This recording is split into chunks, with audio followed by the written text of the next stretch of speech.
Remarque, les questions restent malgré tout un peu, non pas les mêmes, mais on les retrouve, c'est-à-dire que on ne peut pas tout discuter dans ce que tu as dit.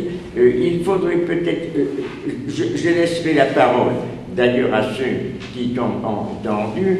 Je retiens simplement dans la fin quelque chose d'intéressant que l'on peut retenir effectivement de Jean Kelevitch, c'est qu'il faut, quand on pense la mort, penser ensemble des choses qui, d'autre part, sont exclusives, hein, pourrait-on dire, les unes des autres, c'est-à-dire sont contradictoires d'une certaine façon. Donc c'est très difficile de dire qu'il y a une pensée unifiée et unifiable. La seconde chose, c'est que c'est pas la mort même qui peut être pensée, elle se refuse, on pourrait presque dire, à la pensée, de la même façon que le non-être absolu, le néant se refuse à la pensée, mais c'est quelque chose qui renvoie vers une façon, on pourrait dire, de la vivre, c'est-à-dire la mort renvoie nécessairement à la vie. Le problème n'est pas tellement la mort elle-même, mais comment, d'une part, c'est deux choses qui ne sont pas totalement identiques, d'une part, comment on peut vivre la mort, c'est-à-dire comme disait Montaigne après Platon d'ailleurs, dans cette grande tradition, philosophie c'est apprendre à mourir, mais qui nous renvoie aussi vers une idée qui est en apparence contraire, qui n'est pas totalement inconciliable cependant, c'est que celle de Spinoza, c'est-à-dire la véritable sagesse, c'est une méditation sur la vie et non pas une méditation sur la mort. Donc dans un cas comme dans l'autre, on trouve cette idée qu'on ne va pas s'enfermer, il y a une sorte d'impasse si l'on détache l'un de l'autre. Et là, que l'on retrouve un petit peu chez tous les auteurs. Et la troisième chose, c'est quelque chose que comme tu as évoqué Derrida, je le reprends à ce propos-là, tu ne l'as peut-être pas dit, mais ça se laisse entendre malgré tout à travers les mots, c'est quelque chose à quoi Derrida a attaché une importance également dans les réflexions qu'il a faites ou dans les interviews aussi qu'il a données, c'est survivre. Ce n'est pas mourir, ce n'est pas vivre non plus, mais c'est survivre, qui dans une certaine mesure a une signification péjorative. Parfois on dit je ne vis pas, je me contente de survivre.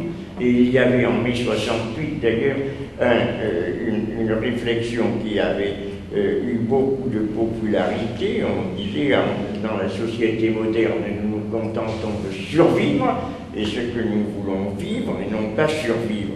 Et là aussi, ce n'est pas contradictoire avec ce que dit Spinoza. L'important, ce n'est pas de vivre, mais c'est de survivre. Parce qu'il ajoute à ce mot de survivre une signification supérieure à celle de vivre. C'est-à-dire survivre, il le tire, et même je crois à un moment explicitement, du côté de l'opposition nietzschéenne entre l'homme et le surhomme. On pourrait dire mourir appartient à l'homme, survivre appartient au surhomme. C'est-à-dire le problème philosophique, c'est d'une certaine façon toujours survivre. Donc ça faisait trois éléments, si tu veux, que je retenais peut-être de ton texte autour desquels on pourrait discuter, c'est-à-dire ces choses contraires qu'il faut penser ensemble à propos de la mort, cette liaison, cette nécessité de penser la mort à partir de la vie et non l'inverse, et que le problème de la philosophie, c'est bien un problème de la vie et non le problème de la mort, et que d'autre part, peut-être que le problème de la mort n'est pas, que le problème de la vie n'est pas simplement survivre, je peux pas simplement vivre, mais survivre, c'est-à-dire d'une certaine manière triompher de la mort. Que si l'on pense à la mort, c'est toujours, si l'on pense à la mort, c'est toujours penser à la manière d'en triompher. Je donne la parole en ajoutant une toute petite remarque qui est comique, dans une certaine mesure, qui est très subjective et personnelle, mais qui est un peu comique, et qui peut-être intéressera les étudiants originaires d'Asie, de civilisation précisément, de religion, de culture, qui ne sont pas les nôtres, parce que ça vient également d'Asie, non pas de la Chine, mais d'Indonésie, où est pratiqué vraisemblablement le même genre, ou très analogue, de pensée, de religion de hindouiste ou bouddhiste. C'est un étudiant, il y a ça fait longtemps, il y a peut-être une trentaine d'années, puisque c'était avant 1980. 80 jusqu'à 2000, ça fait 20. Ah, c'est ça, et 2000, ça fait une trentaine d'années. C'était un étudiant d'origine de Bali. Il n'y en a pas beaucoup à Paris 8. Il y a des étudiants d'origine de l'Indonésie. Je l'ai plus revu d'ailleurs. Je l'ai vu à un moment. Et je l'ai revu un peu l'année d'après, mais il a dû partir.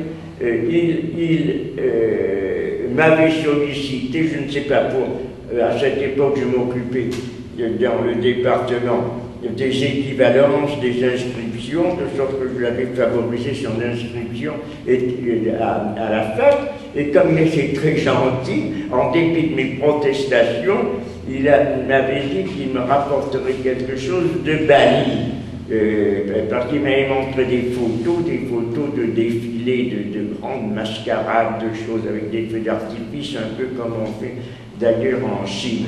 C'était pas tout à fait pareil, parce que c'était pas exactement les mêmes rites, les mêmes cultures. Quoi qu'il en soit, je crois que c'était des photos qu'il m'apportait. Du tout, il m'apporte un petit paquet comme ça, j'ouvre ce paquet, et dans ce paquet, il y avait quelque chose qui était un bois sculpté.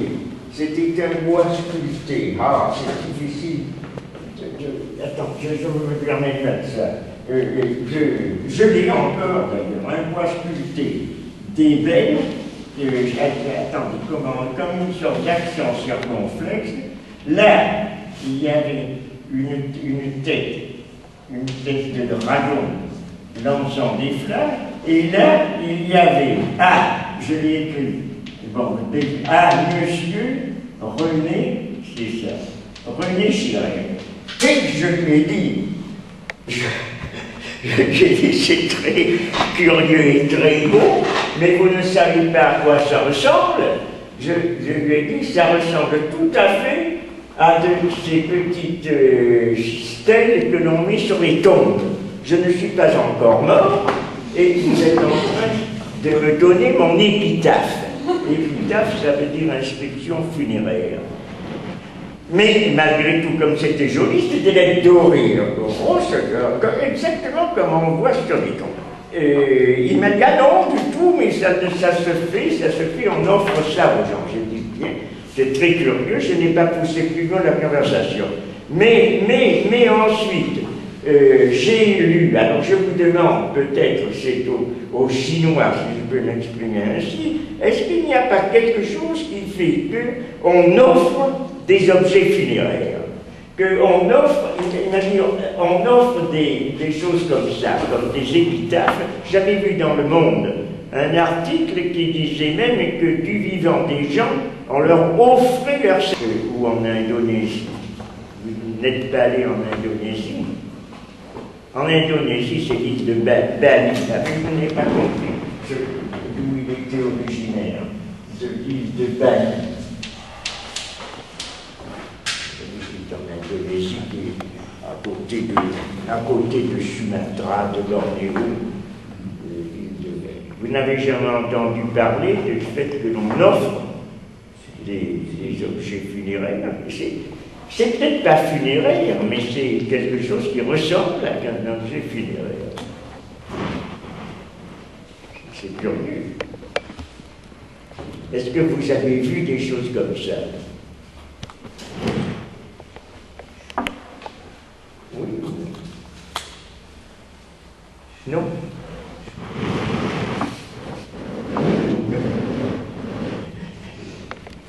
Oui ou non, vous ne répondez pas. Non. Mais qu'est-ce que c'est Qu'est-ce que c'est? Oui.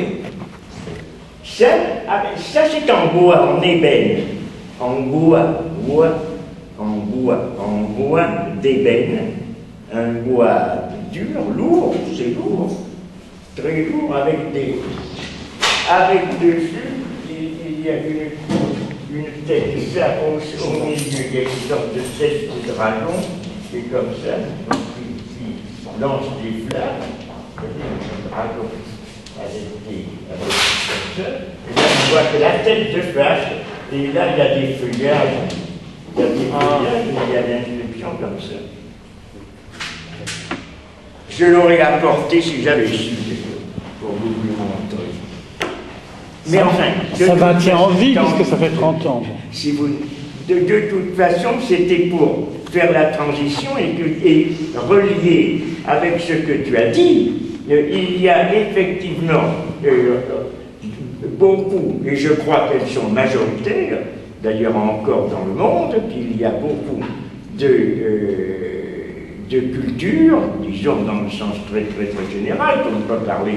C'est des cultures liées à des religions, ça ne veut pas dire que ce n'est pas nécessairement des religions, c'est quand même pratiqué relié à des religions pour lesquelles il y a effectivement une manifestation, on ne pourrait pas dire une présence, mais tout au moins une conscience, une manifestation de la mort, la métempsychose, le fait que vous n'allez pas nier que dans les cultures orientales, la métempsychose n'est pas simplement une forme de croyance ou d'idéologie, c'est un phénomène vécu, qu'il y a une certaine forme de respect envers les animaux, ou vers... là aussi, il y avait une étudiante, j'étais assise au café un certain moment, peut-être qu'elle a plus moqué de moi, ou plaisanté, mais je ne crois pas, où il y avait à un café assis, où il y avait un papillon, ou ne tuez pas ce papillon, c'est peut-être ma grand-mère dont l'âme se trouve là-dedans. Bon, c'était peut-être une plaisanterie, mais le fait qu'il y ait des métempsychoses et des âmes qui se promènent est une idée très couramment répandue, et je pense peut-être majoritaire. Quant aux récits, aux études sur la mort, tu n'as pas cité, mais c'est dans le cadre de ce que tu as cité malgré tout, la grande étude très intéressante de Philippe Ariès sur le sentiment de la mort à l'époque classique, comme il avait fait le sentiment de l'enfance à l'époque classique, ou la situation de l'enfance à l'époque classique, ou encore un livre de l'historien Georges Duby sur Guillaume le Maréchal, qui montre plus anciennement, c'est-à-dire à l'époque des croisades, les cérémonies rituelles